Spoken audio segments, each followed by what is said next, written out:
Good evening, everyone. It is my pleasure to welcome you on behalf of a suitable agency and Sunder Nursery to a wonderful new session of Suitable Conversations at Sunder Nursery. This series of conversations was first inspired by our love for all things books, and a suitable agency is extremely grateful to everyone at Sunder Nursery for their support and encouragement in making this happen. And now for the event we've been waiting for, Contested Histories, with two very special speakers, Ira Mukhoty and Salil Tripathi. Ira Mukhoty is a best-selling writer of narrative history. She is the author of Akbar, the Great Mughal, Song of Draupadi, a novel, Daughters of the Sun, Empresses, Queens and Begums of the Mughal Empire, and Heroines, Powerful Indian Women in Myth and History. Her latest book, The Lion and the Lily, examines the rise and fall of Awadh in the context of the global Franco-British wars. Ira is an alumnus of Hindu College, Delhi, and has a natural history tripos from Cambridge University. Salil Tripathi was born in the city once known as Bombay and studied at the New Era School and Sydenham College, and later at the Tuck School of Business and Dartmouth College in the United States. He is an award-winning journalist and has written 3 works of non-fiction, including The Colonel Who Would Not Repent, the Bangladesh War and its unquiet legacy. He has been a foreign correspondent in Southeast Asia and a human rights researcher in Africa, Eastern Europe, and Latin America. He chaired the PEN International Writers in Prison Committee and is now a member of its board. He lives in New York. Thank you both for being a part of Suitable Conversations. Over to you. Thank you so much to Himali and the team for bringing me out here. I'm from Bombay. I usually look at Delhi and I say, oh my God, not Delhi again. But this is such a lovely day, such a lovely occasion, such wonderful weather. So thank you for whoever fixed that. And it's a pleasure and an honor to be in conversation with my very good friend, Ira. We are going to talk about contested histories, and we'll start, of course, with the book. But then, as these conversations tend to happen, they go in different directions. And can't promise you where we'll end up, but we'll have a good 40-45 minutes. And I suppose we do questions later, right? I suppose so. Yeah, I think we'll have questions later, yeah. So let me start straight away with The Lion and the Lily, which I've read and also seen. And the reason I say seen is because there are some amazing works of art in the book which embellish and add a lot to the book, to our understanding of that period. Now, as you note, fairly early in the book, and many Indians are typically familiar with Awadh, those who like to read and those who like to look at the culture and history, because of 2 works. And one is, of course, Satyajit Ray's film, Shatranj Ke Khiladi, and the other is, of course, the short story by Munshi Premchand, on which it was based. Now, you've chosen to end the book a few decades earlier. Premchand was writing fiction, and Ray was relying on Premchand, and you are a historian. So tell us the reason from a historian's perspective why you chose to end the story where you did. And of course, I should let everyone know that the epilogue does talk about Wajid Ali Shah a little bit, but I just thought we should start with that. Thank you, Salil. Thank you to everyone for coming out here on Valentine's Day. And I'm particularly indebted to Salil for making time to stay on here, even though Bombay calls him, he's leaving tonight. And it is up to us to show him that Delhi is always like this. What does he mean that today it is like this? It is always wonderful. So as to your question, which is excellent, because I always get scolded by people, especially anyone who is vaguely related to Lucknow, that why have you not talked about Wajid Ali Shah? How dare you write a book about Awadh and not focus it on Wajid Ali Shah?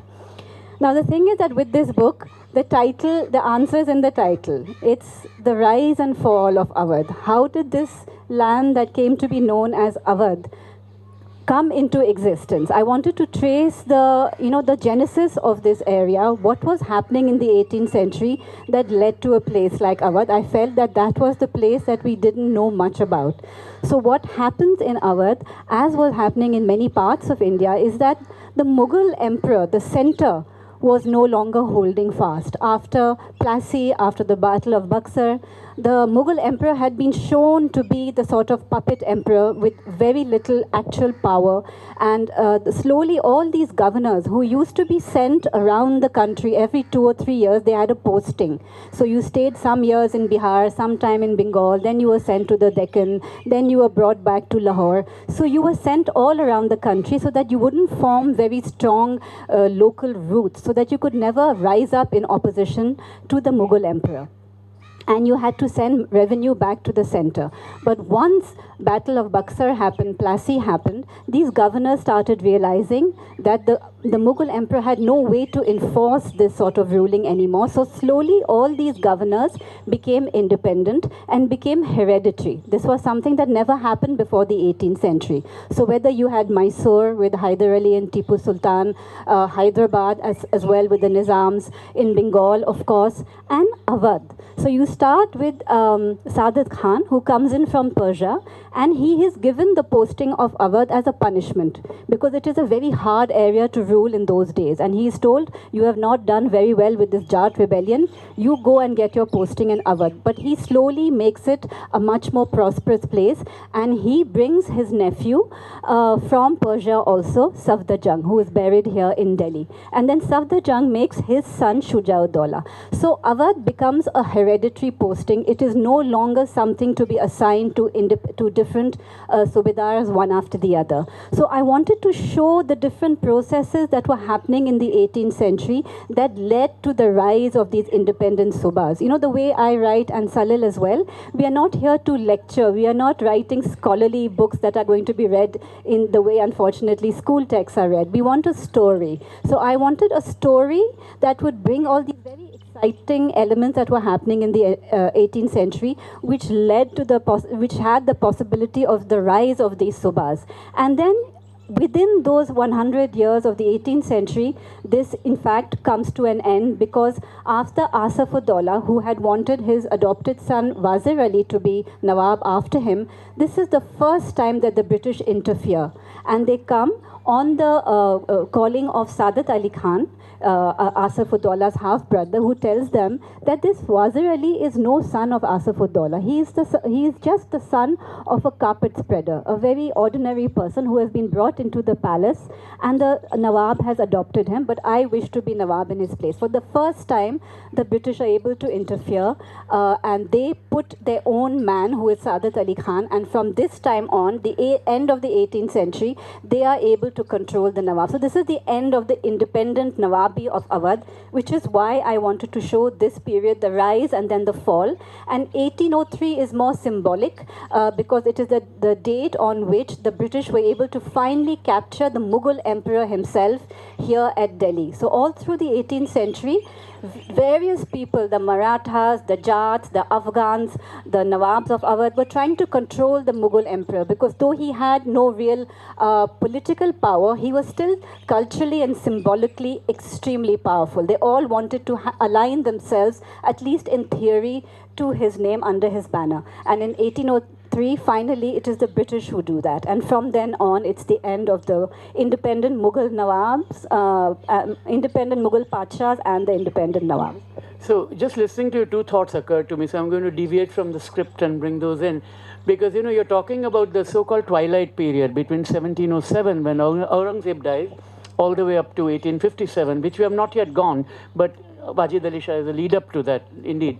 And you talk about the decline of the Mughals, and when I was working on Gujaratis, one of the writers that I turned to for understanding more about my own people was Behramji Malbari, the Parsi writer who wrote a book called Gujarat and the Gujaratis. And in fact, I came across this poem, which I couldn't use in the book, but it's appropriate to say the last two lines of that book because they're appropriate here. Saga ditha mein Shah Alam na bhik magta sheri hai. I saw the relatives of Shah Alam begging on the streets where I am. And that was a kind of decline that you talk about. And I'm so glad you brought up the Jats and Marathas and Sikhs and the British and the French about how the jostling of power. I learned a lot reading that. But now, and which does kind of segue into my next question, that early on you also recount the African proverb you know, that until the lions get to write their story, the narrative will only be written by the hunter. And the great Indo-French poet, Kartika Nair, her novel Until the Lions draws from that, because she tells the story of Mahabharata through verses. And the verses she picks and the heroines she focuses on are the lesser-known women characters from the natural novel. Also, I do recommend, besides her books and my books, yeah. But early on, you do recount that line about until the lions get to write their story, the narrative will only be written by the hunter, which is a very powerful way to look at how histories do get written, where the victorious often embellish their accomplishments, and the defeated remain unsung and unheralded as they nurse their own grievances. Now, you chose to draw on the less-known archive from France, which in a sense is victorious, because Dupleix is, of course, a very powerful person in your book, but at the same time, they've lost battles elsewhere, and they want to have some redemption here in India at that time. And you looked at the writings and private papers of French protagonists of that era. So how easy was it for you to access those records? And what does that tell us that we had not known had we read only the English texts? Thank you, Salil. That's really an excellent point. You know, I was talking to some ladies before we started this talk, and we were talking about Daughters of the Sun. And that is, you know, my previous book. That's where I think for the first time realized to what an extent histories can be written from skewed from a particular point of view. And my books have always noticed, I've always noticed that it is, of course, for I think 90% of the time, it is men writing about the exploits of other men, glorifying men. So the stories of women are often fall between the cracks. So the hunter is often, almost always, a man. So that was the first thing that had come to me very strongly when I was writing my earlier books. And the second aspect of that is that our story as a post-colonial nation is that our histories have been written also by colonists. So not only by men, but by colonists. And so that sort of is a double whammy on the way in which we have been told our stories, the way we ourselves, at least my generation, Salil and I, have often been, the way in which we have consumed histories has been tainted from the colonial perspective. So I have always wanted to see how I can fight against that and bring in either indigenous sources, local women's sources, or for the first time for the 18th century, I realized I had a little skill that I could use, in which, because I read and write French, and I was aware of the fact that the French had an empire in India, one which we have forgotten both here and in France. So I thought I would use some of those archives from the British sources to tell us a little more, to nuance our understanding. And as Salil was saying, so in the whole of the 18th century, there are these enormous Anglo-French wars that we don't really often take to account in our lay stories, the way in which we approach history in India. We have sort of forgotten that at the backdrop of the 18th century are these gargantuan wars with the British and the French in their global empires are fighting. And they have repercussions both for what their policies are going to be vis-a-vis India, and on the granular level, the way in which they react and behave with the local rulers. So, for example, the way Tipu Sultan is written about in French records is diametrically opposed to how the British were portraying him. For the British, Tipu Sultan is that, is a vision from a nightmare, a man who uses French backing to oppose them. So he is shown almost demonic. If you look at some of the caricatures that come out at the end of the 18th century, they show him as this despotic, almost demonic, monstrous figure, who is feeding on the blood of his people and, ignoring the British and not allowing them to take over his country. The French, on the other hand, are writing about him in extremely respectful, reverential manner, saying that this is an extremely cultured man, a man who has many books in his library, a man who's willing to take on the sort of learnings that we have to give him, militarily speaking, a man who's very advanced for his place and age in the country. And he is somebody the French should tie their fortunes to. They had seen this from the time of Hyder Ali. Unfortunately, the French had other preoccupations. The king was busy losing his head during the French Revolution, so they were not able to do much. But the way in which I was able to access French sources vis-a-vis a man like Tipu Sultan really helped me get a much more nuanced and broader picture of a ruler like Tipu Sultan. Now, throughout the 18th century, these two countries are at war, Britain and France. But their ambitions change entirely through the course of the century. By the mid-18th century, France has been defeated in the 7 Years' War, and she changes her ambitions here on the ground vis-a-vis Indian rulers. France no longer will have territorial ambitions on the Indian peninsula. From now on, their stated ambition is to help local rulers, Indian rulers, who are willing to stand up to the British. So now they want to block British ambitions wherever they can, using the Indian rulers to sort of, help them, if the Indian rulers are willing to recognize the British for the threat that they are. Because much to the French absolute horror and dismay, most Indian rulers can't make out the difference between the British and the French. So some of them in Delhi, there's a famous Frenchman who comes traveling through Delhi, the Comte de Modave, and he talks to the local people and he says, "Do you not hear what's happened in Plassey with Robert Clive?" And they were like, "No, isn't he like your uncle? Isn't he a relative of yours?" So for them, every white sweaty man is pretty much the same as another. And they found it very hard to recognize Britain for the particular threat that Britain represented.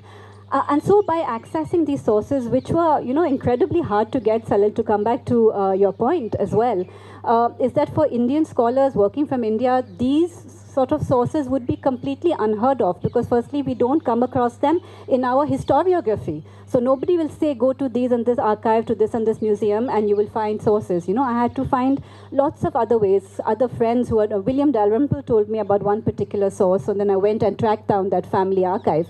But it's been really, really useful for me in tempering the way the British were writing, because the British are really masters at spin, the way in which they can spin a story. I mean, all of us are still watching movies about World War II. We are still watching Dunkirk. We are still watching the stories that the British are spinning for us.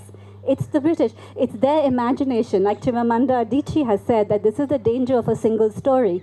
All the countries who were colonized by the British, we have a tendency to romanticize and have a nostalgia for things that are inherently British. And so it is up to us now to disentangle from those pasts, recognize them for what they are, and replace them by other sort of narratives. Yeah, and I came across that, when I was working on my book, The Gujaratis, when I had to deal with the story of Somnath, the temple.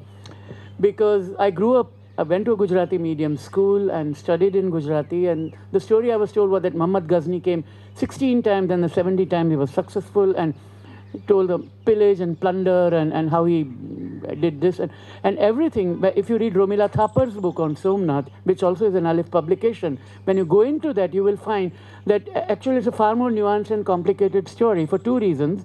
One is that at the end of the conflict, you do not find the local people of Veeraval and Somnath taking out their anger at all on the local mosque built by the traders. They could tell the difference between a trader and the raider, is the way I've understood that. And if you also look at it, the tales of harrowing violence that we read about have again come from British sources, who in turn have translated what the courtiers had written at that time. So it's very hard to get a story which is unbiased. And the balladeers, we call them charans and bhats in Saurashtra, the balladeers, when they sing the stories, they also tend to speak from a perspective that is derived from this. It's third time removed, but never really from the point itself from there. Now, you talked about, the men writing stories about men and so on, but here you're a woman, and you write about two extremely powerful women in this book, and one is Nawab Begum, and the other is Bahu Begum. And in a sense, in highlighting their role too, you have again demonstrated the need for us to look at history from different perspectives. So tell me more about the two women. Why were they important? To what extent they were truly heroines? But as I read it, they were also fairly manipulative and very clever. And yeah, so if you can tell me about that, yeah. Yes, thank you, Salil. Yes, I think there's no reason why women can't be manipulative as well as the next man. So yes, as Salil was saying, I'm particularly, I think, sensitive as a woman writing history to look for those stories of women, because, at the end of the day, history is also somewhere about the stories we choose to tell. I chose to tell the story of 200 years of Mughal rule only through what their women accomplished, what they did, what their ambitions were. Somebody else can write the story of Mughal rule through, Mughal conquests or Mughal culture or Mughal food.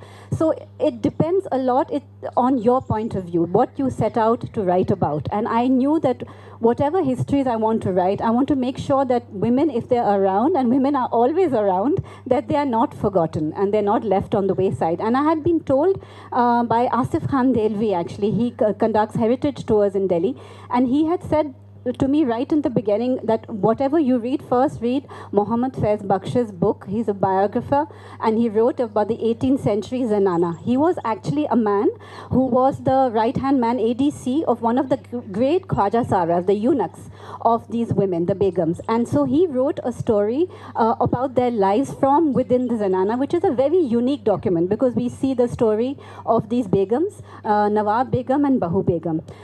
So what was particularly interesting to me was Bahu Begum and the way in which she stood up to one of the famous men of this time, who was Warren Hastings. We tend to think of Warren Hastings as, pretty much, like a sort of benevolent guy. Compared to Robert Clive, anybody is less sociopathic. So Hastings was meant to be a pretty likable fellow.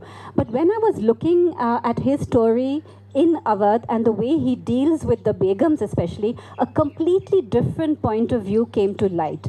So he clashes with the Begums because Bahu Begum, when she becomes widowed, Shuja-ud-Dawla dies, she inherits his enormous estate, which she says legally belongs to her because she had paid. This is a very long story, so I will tell you very simply. When Shuja-ud-Dawla loses the Battle of Buxar, which he is fighting for the Mughal emperor, he loses it to the British. They have to pay a war indemnity, and they are told, if you do not pay a war indemnity, Awadh is taken away from you. You will not get back your kingdom. And Bahu Begum gives him part of her trousseau, her own money, so that he can pay this debt.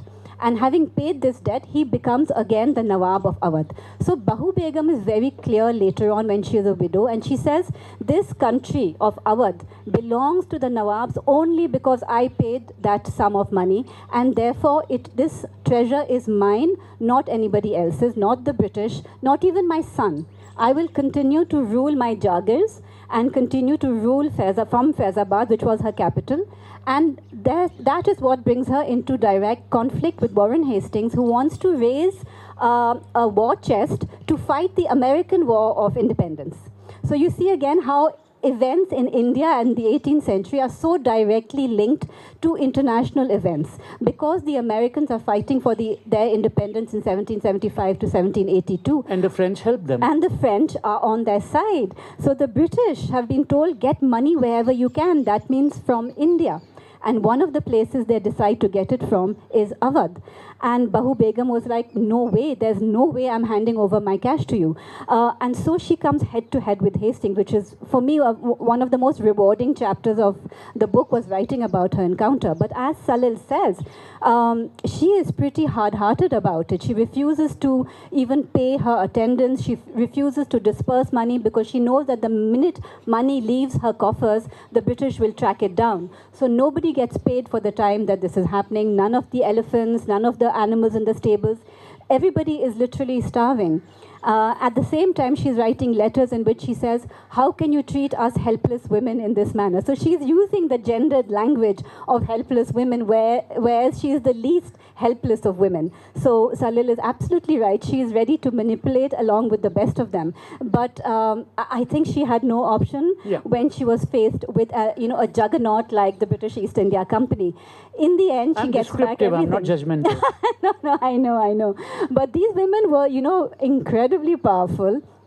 She never had any personal issue with Asaf-ud-Dawla, nor did Asaf-ud-Dawla, her son and Nawab, have any issue with her. Whereas the British portray him as a worthless son who is putting pressure on his mother. The Indian historians take up this thread and they say, how can this son have treated his mother in this way? Whereas it's completely untrue. It's the British putting unbearable pressure on the Nawabs. But the Begum outlives everybody in the end and gets back all her lands. Yeah, and I'm glad you brought up Asaf, because I'm just coming to that he's been caricatured and ridiculed in many accounts.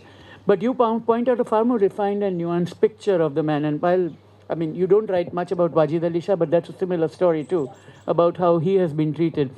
So here's the question: how do you come across a conclusion about the impression of an individual? Because there are two competing accounts or three competing accounts written in a particular time. The histories are contested, to borrow from our title today. So how do you come to the conclusion about which conclusion to draw and believe in? Yeah, that's an excellent question, and one which I think takes up a lot of our time as writers, especially for narrative histories, which I know will go to a lay audience. So the first thing is a very general conclusion I've come to, that if anybody has been terribly maligned by the British, you can be sure that they were incredibly effective as rulers. That it was exactly almost the opposite. The way they talk about Tipu Sultan, the way they talk about Asaf-ud-Daula, many of the really incredibly powerful and effective rulers, the British had to malign them endlessly because they had to justify the eventual takeovers, even Rani Lakshmibai. Endlessly these stories come up that if the British have really focused their ire on you, that means you were doing something right.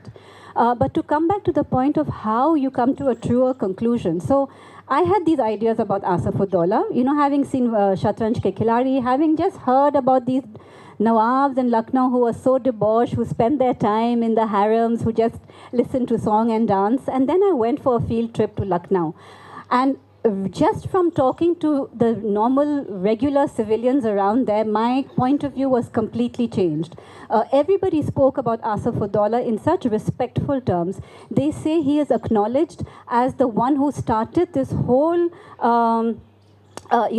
this idea we have of generosity and largesse and of giving that the Nawabs have, This whole idea that Lucknowis are very generous started with Asaf-ud-Daula, that he is the one for whom it was said, Jisko na de Maula, usko de Asaf-ud-Daula. And they all revere him to this day. So I realized that I would have to look at other sources. And so luckily, it's not just one source, as Salil was saying, or even two sources, or even the French. There are many sources which give us this idea. There is Faiz Baksh's account of the Zenana, of the women. There are other Indian writers, the historians of that time, who we can get access to. They're not so easily available as the British ones are, but you can still get them. There are the paintings, there are the poets, and they all say the same thing. So slowly you gather evidence. It's like fighting a case in court. You're like, Milord, here is the evidence. And you build layer upon layer upon layer. And if you find a conflicting one that tells you something else, you put that in as well, because people are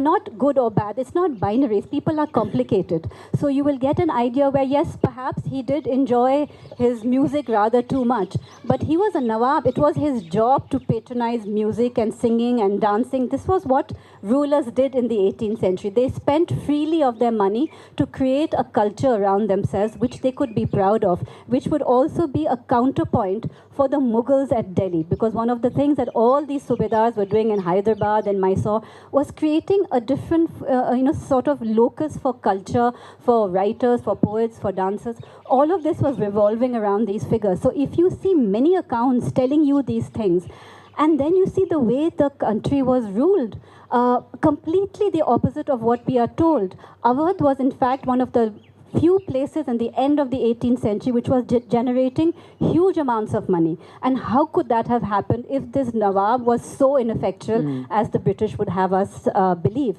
In fact, his deputies, his revenue farmers were extremely effective, and we have those records. So adding all these pictures together, I think, Salil gives you a more nuanced idea, which I think you can tell us a little bit about what you have done with Shivaji, because, we get such different points of view. So one of the interesting things that happened to me when I was researching my book on Gujaratis was when I went to Dandi, because Rajmohan Gandhi was to go to Dandi with the writers who had returned their awards, the so-called Awadh Wapsi gang, as it was called in India, to protest rising intolerance. This was in 2016, I think. And we were to meet in Bilimora, which is this town in Gujarat, which is closest to Dandi. And we were staying at a hotel there. And I come down, and the first statue I saw was of Shivaji. And later I found that if you go a few stations further north, it would be Surat, and there's a statue of Shivaji there too. Now at one point you would think, what's wrong with that? Because Shivaji is an important figure in Western India. until you realize that in the 1660s and in 1670, over 5-year period, he conducted 2 raids on Surat, and he stole a lot of money, and basically to get the war chest built to take on the Mughals. Shivaji's supporters would tell me that essentially this was not a problem because he was only raiding the mint of the Mughals and the East India Company docks and the godowns, because the Surat was a port. Flags of 84 countries used to be unfurled there. Until you start reading accounts from that time, that a lot of people who were actually attacked were the Jain and Vanya and dominant caste Gujaratis who were very wealthy. So in 1666, the first raid, he did attack the non-Muslims as well. But by the second time when he was coming in 1670, by then, those guys being very good, clever traders had already paid off some protection money. And therefore, they were not attacked. And so you go to Gujarat, you will actually hear songs called Ganim no Pawado. And Ganim is a term for an outlaw. And a Pawado being the Marathi ballad, as it were. So the ballad of the outlaw. And that's how he's actually seen. Whereas nationally, because the current political dispensation, current thinking is to project him as the leader of the Hindus, is giving a completely different story. So sometimes it helps to look at it and try to figure out how even interpretations are being changed as we move along. But you talked about art, and I wanted to come to art. Because I'm sorry we can't have a screen here, and she can't show you the slide because she has amazing art and in the book. But you made great use of art to tell your stories, and the art is from museums, from collections, and which make it very rich and vivid. Now, this is an open-ended question. I don't have the answer, but is art a more accurate way of depicting a time than vivid prose? Because we are just talking about how court-appointed historians can exaggerate. Or are there artworks that we know which are not made by court painters that one can access to understand the past better? I recently saw an exhibition in Washington called Paris 1874, and that's a very important year for French art history because that was a salon which is in the atelier, and right across was the first exhibition of all the artists who came to be known as Impressionists came in. And one was all pomp and circumstance, to use a British musical term here, and the other was, more rough and ready and, more realistic in its way. So were there the works of art that you saw, were they depicting things in a courtly manner, or were they also trying to explore and examine the underlying stories? Yes, I've been looking at art from I think the time of my second book. I really started engaging with art history, and I think that has been some of the most rewarding work I've done, is bringing in art history to my writing. Because you can talk about certain granular details that only artists bring out. Things that we like to talk about when we are describing things, talking about people, what they have in their environment, what they're eating, for example, the way in which they're eating, how they're sitting on the floor. These are things, as a writer of narrative history, you want to know more about, and no historian bothers writing about such things. So art is very important in that sense. But it's incredible how political the very art of art collecting is something which is so political in itself. So I had been hearing that the 18th century Indian rulers were no longer collecting art, and art was no longer of the level in which we had gotten used to seeing it from the time of Shah Jahan. Say, if you consider that Shah Jahan is the very epitome of the best Mughal art possible, from then on there's a general and steady decline, which in the 18th century is like a sharp slide. Okay, so there's nothing happening in the 18th century of importance in terms of art. So that was something that troubled me. I'm like, how did this happen? How did rulers completely stop patronizing art? What happened to the artists? Why were they not creating beautiful art?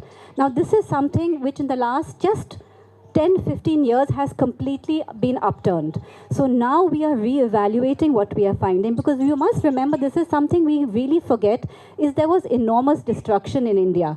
From 1947, when Operation Legacy was happening, I talk about it in my book, when they started destroying documents. As they were leaving the country, they were destroying documents to do with India. 1947, 1857, huge time of destruction in all the major centers of resistance, which was Delhi, Lucknow, two of the major centers. Of course, Mysore was completely destroyed in 1799 as well. So a huge amount of art was destroyed or taken away. Now, art historians are putting these stories together, and what we get is a very different picture. It's one where art was being collected and patronized to a great extent in Awadh. So finally, we are coming out with entire murakkas or albums which have the nawabs' stamps on them, because the nawabs, since they had all this money, were buying off Mughal albums from Delhi whenever Delhi was being sacked. So whenever you had some Afghan coming through, you know, Zabita Khan and Ghulam Qadir, all these guys creating absolute mayhem in Delhi, it was the nawabs of Awadh who were buying up all these albums at the price of vegetables, according to one writer. So they actually brought into their own centers a lot of the art. So we have now a better idea of the kind of art that was being produced. And it's very interesting because the art being produced in the late 18th century is completely different to Shah Jahani art, obviously. Now we have the influence of Europeans, so you have European techniques, also map making, so cartographical skills are being honed in a different way, and the messages that these artists are bringing out were first criticized by European art historians about 20, 30 years ago as being very amateurish in the way in which they were using perspective, for example. Now they have been re-examined by a number of art historians like Kavita Singh amongst others, and she says no, you have to understand the codes with which they were working and what message they were giving to posterity. Something completely different to what, say, a European just looking at that art might think. So now we are completely re-evaluating some of this art. I've been able to use some of this in my book. And I am able to bring out a much more, I think, detailed idea of how collecting was happening in the 18th century and how the history of that collecting was lost. It still remains the paintings of courtly situations, courtly patrons. I have not really come across any large-scale patrons who are non-elite at least in my work, but they exist. Whereas we were told in the 18th century, second half, there is nothing there. But that is completely untrue. Yeah, I mean, the next question I had, you already touched upon some of the things. I'll skip the part of describing it and come straight to the question, which is that many in India tend to see Indian history in isolation of larger forces at play. Now, you're talking about Awadh, which looks like a microcosm, but you also talk about the larger Indian story, but you bring in the 7 Years' War. You also talk about the American War of Revolution. You talk about the larger Anglo-French rivalry. You talk about the Austrian succession and how it impacts India. You also note that other than Tipu Sultan, there's virtually no ruler in India or no expert in India looking at that broader canvas and its impact here. So would Indian princely states have acted differently if they were better informed? That's one question. And to what extent were the battles within India purely domestic and opportunistic and had nothing to do with what was happening elsewhere? Yes, that's a question which we could go on all evening, and I think we don't have all evening. I think we have to wrap up quite soon. Yes, I think in India, the rulers were poorly informed about what was happening outside. Only Tipu Sultan sent embassies to the Ottoman Empire, to Egypt, to France. He was, I think, the only, Hyder Ali and Tipu Sultan were the only rulers who were very well informed about what was happening in Europe, what was happening in France. Most Indian rulers were too busy fighting with their neighbors. No, we must remember India was a really vibrant, cosmopolitan place in the 18th century. You know, you had Persians, immigrants coming in all the time. You had Afghans who had settled from way back, the Rohillas, you had Armenians, you had the British, you had the French, and then you had the Mughals, you had the Marathas coming up from the Deccan. There was a lot happening in India. On the other hand, far less had been happening in England. It is England who was the small, isolated, insular country, and who therefore, because she found herself at odds with her Catholic neighbors in Europe, found it necessary to spread out along the world and find other markets to trade with. We were happy enough in our huge subcontinent fighting and, you know, trading within the country. So yes, to some extent, it was perhaps a lack of a true understanding of where the danger was coming from. But who could have expected the British to be the force that they ended up being, considering they came from this tiny rock in a cold sea? Absolutely. I do have 3 more questions, but I believe we have 15 more minutes, I guess, right? Is what we have before we finish? I think question and answer. Okay, let's have questions from you first, because I've been talking too much. So, yeah, let's have some. Do you have a rotating mic? Yeah, we do. Any questions? Otherwise, I can always go to mine, yeah. Hi, this was very interesting. One of the first points that, Ira, you mentioned was the fact that the governors were not being transferred.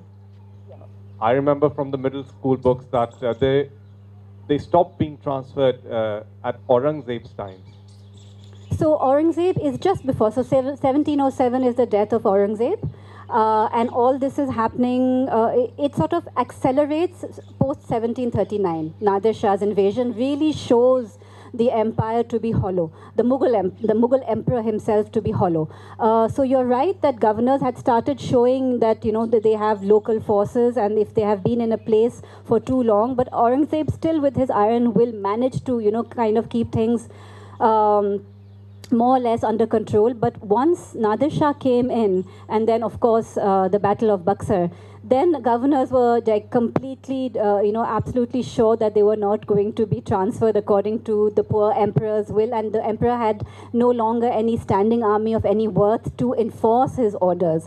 So what happens is that then the Mughal emperor understands this. He's a very, Shah Alam is an extremely interesting man, and I've written a lot about him in the book because he covers the whole of the second half of the 18th century. He understands his weak position, and he uses what little power he has really well to, you know, keep in balance all the demands of the British on the one hand, his, unruly subedars who will not send him the money he wants, but they will still offer him all the tokens of respect. So that is something he demands, you know, throughout his life, and they all give him that. So they all, you know, give him the sort of obedience, you know, and the sort of visual reminders of his power, and they will always ask him for his blessings when they take up an appointment. But it's them saying, my son, ab ban gaya diwan, you know, just give him your blessings. And he has very little option than to send a khillat all the way to Awadh to sort of make it into law. But though it's interesting that that protocol remains, and we know it remains up till 1857. Other questions? Yes, there's a hand here. The lady in blue, yeah. I really loved the talk. It was really insightful. My question is towards you, ma'am.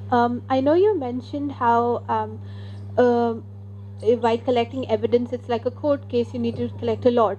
But in terms of women, again, that's an issue into your books. It's quite interesting. But collecting that evidence, how do you know it's, obviously there's not much from their voice, from their gaze and all, but even art for that matter, it's the male gaze at the end. So how is it that you as an historian, when you try and focus in this book and even in Daughters of the Sun, how do you collect that evidence for women and you can then come to consensus that this is something that, you know, it's there?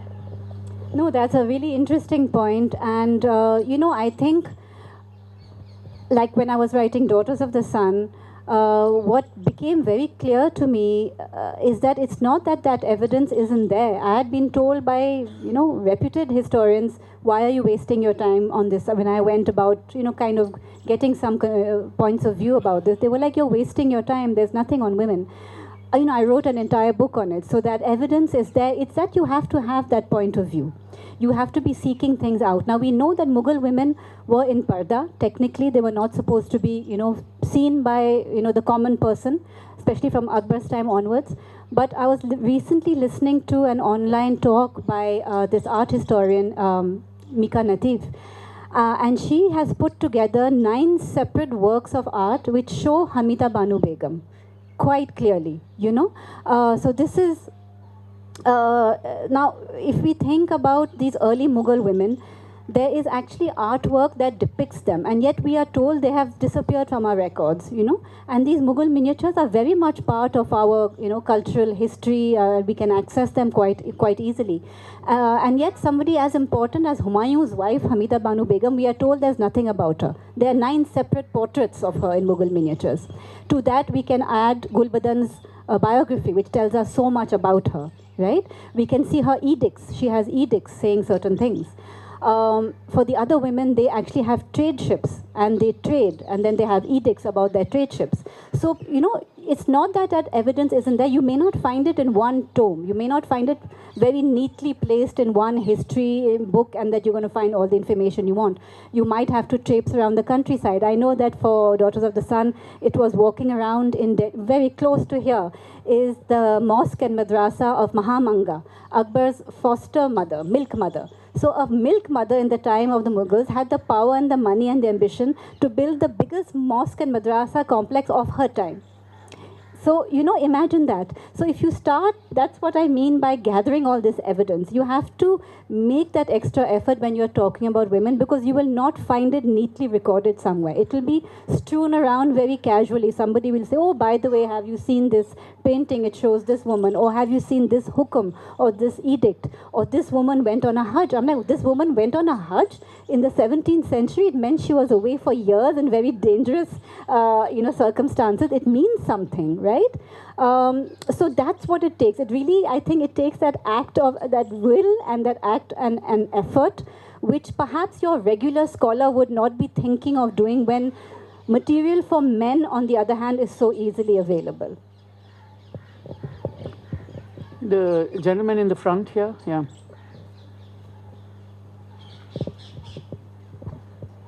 Hi. So I entered when you were talking about that we forget that the French actually had an empire. But coming from the south, we don't forget, because I am very close to Mahi, which is a part of Pondicherry.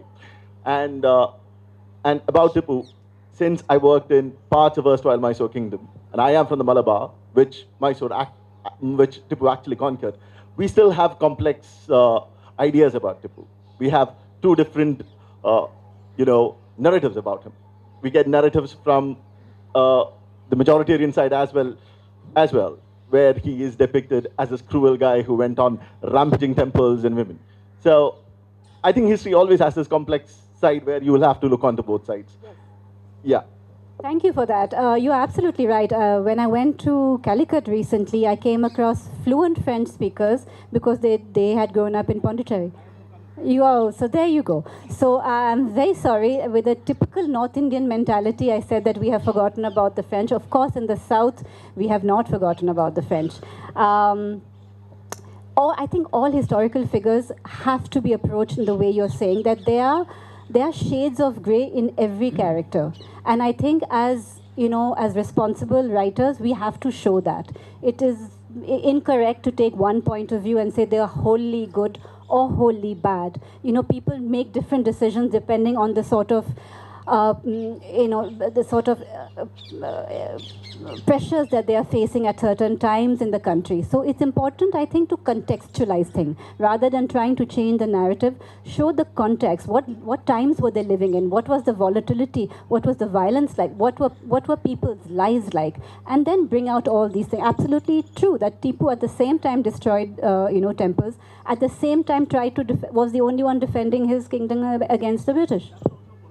Yeah, hi. It was, of course, a political reason to show that I am stronger than you if I'm destroying your temple, right?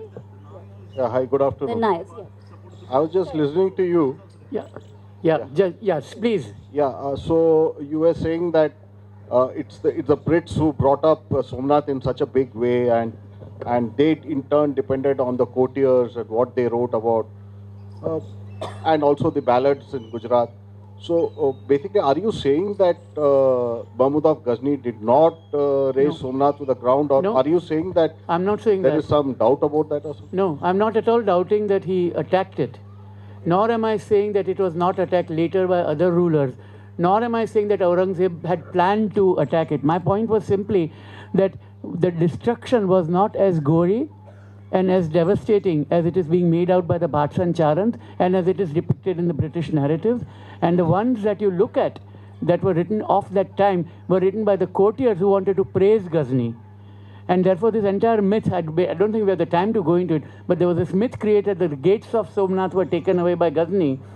And there was a British administrator called Ellenborough who said, I will bring them back. And they do bring them back. And there's a great question whether A, were the gates ever taken? And B, whether the gates that were brought back were indeed from Somnath, because the wood is native to Afghanistan and not to India. And C, why is it that the priests of Somnath did not accept them when they were brought back to them? So these are the reasons to start examining and questioning the narrative, and to start looking and re-examining. And also to remember that people always were angry with the raiders, but not with the traders who were also Muslim, who had their mosques which remained unharmed and untouched. That's all I'm saying.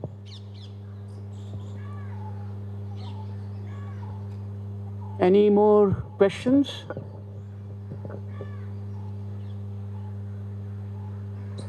All quiet. All quiet, okay. Then maybe I can ask this winding up last question, if that's okay, unless someone has a burning question. Yeah, then I'll just ask one last question, because it goes back to what you were talking about, the burning of the documents. And I want to treat that in a metaphorical sense, that we won't know what was lost and what remains is accurate. And as archives and museums and libraries increasingly turn towards digitizing records and historic materials, which are even more fragile and even more... Do we end up trusting what's available online? How can we determine the authenticity of the digital records?